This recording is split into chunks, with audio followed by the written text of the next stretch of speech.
Steve, how would you describe the confidence you have in Jordan Poole as a shooter? Really high. He's worked so hard on it. I think the challenge this year is, kind of the next step of his evolution, which is to figure out what's a good shot.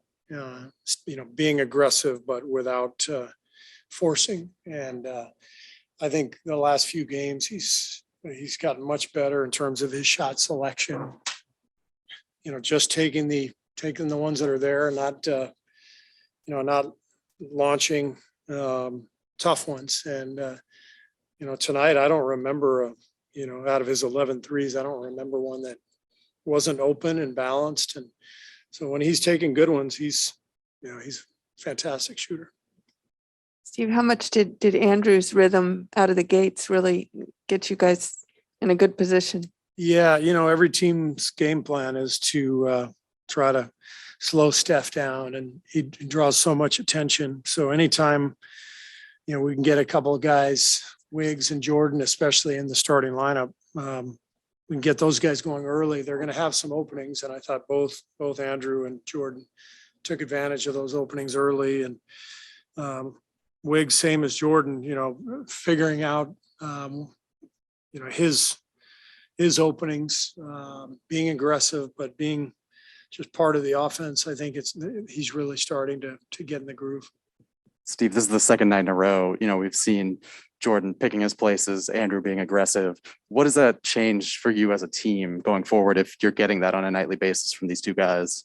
Well, the biggest thing is just the balance. The scoring balance means that teams can't throw everything at Steph. That's what was happening last year. We saw that where, teams were throwing everything they had at Steph, and it's continued this year, but we have, more overall shooting this year. And, Otto, I haven't mentioned, I thought he was fantastic tonight, made some big threes for us, but just the overall spacing means that if teams are going to, throw the kitchen sink at Steph, then they're going to pay. Steve, at the clip that you're winning and with the cushions you're building on the scoreboard, you get to try a lot of different player combinations. What are you still looking for at this point in the season? Well, first of all, everybody on our roster is capable of helping us win a game. It's a very deep team. Tonight was Cheese's moment. It's his birthday today, which was coincidental to him playing. I mean, it was just a good matchup for him. Toronto is a fast, strong, athletic team, and that's Cheese's kind of game. So perfect example of a guy who stays ready and, waits for his turn, and a great teammate. Guys gave him an ovation in the locker room after the game. They respect him so much for how hard he works and just his approach every day. So it's, and then you look at Juan after being out of the rotation for whatever it was, 4 or 5 games. And, now the last few games, he's found his way back in there and he's helping us win. So it's great to have everybody on the roster contributing and understanding that every night's going to be a little different, and they all just have to stay ready. Is this sort of situation where everybody stays ready? Does that bode well for bringing Klay back and bringing Wiseman back? Folding guys into the offense again. Yeah. I mean, when those guys are back, it's what it means is there's fewer minutes, to go around. But I think, what's being established is the approach of this team, and each individual player. Doesn't mean everyone's always going to be happy. They wouldn't be human if they weren't disappointed when they didn't play. But the awareness, the understanding that it's about the team and it's about the big picture, and that everyone's time will come. I think that is being established. That's important for our team.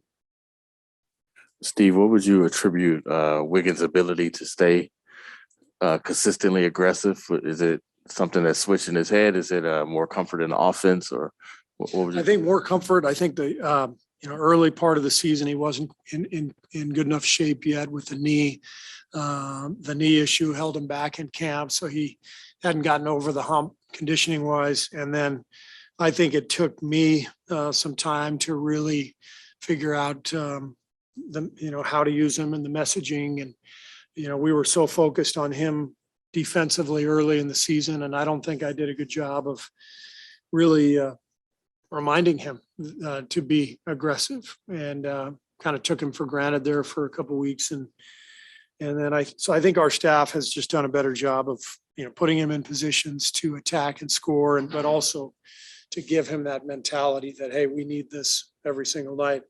Beyond that, he's the one who's doing it, obviously. So I think something triggered, after that Minnesota game, and he's held himself accountable night in and night out to stay aggressive, and that's what he's doing.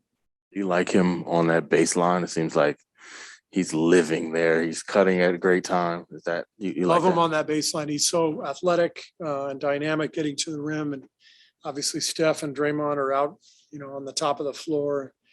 There's a lot of activity up there defensively. So there's some openings along the baseline for Wiggs, and he's taking advantage. At 17 games, do you feel like an identity is starting to be locked in for your team? Yeah. We're a two-way team. Everything starts with the defense. That's been established. I think Draymond Green is the best defender in the world. I think he's had just an unbelievable start to the season.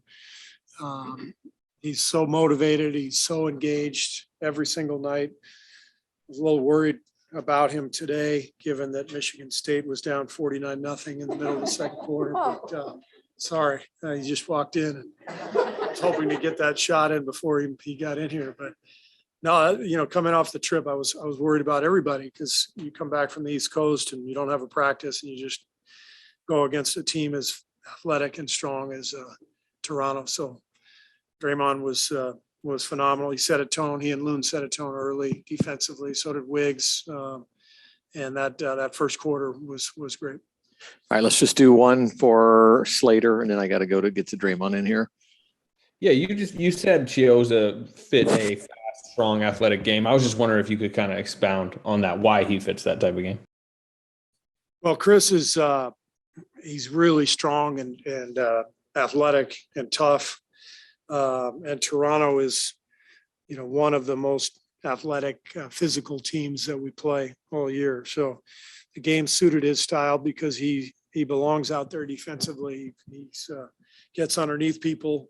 If he gets switched onto a bigger guy, he's got the strength to fight him and the toughness. So I love Chris, and tonight was a great night for him.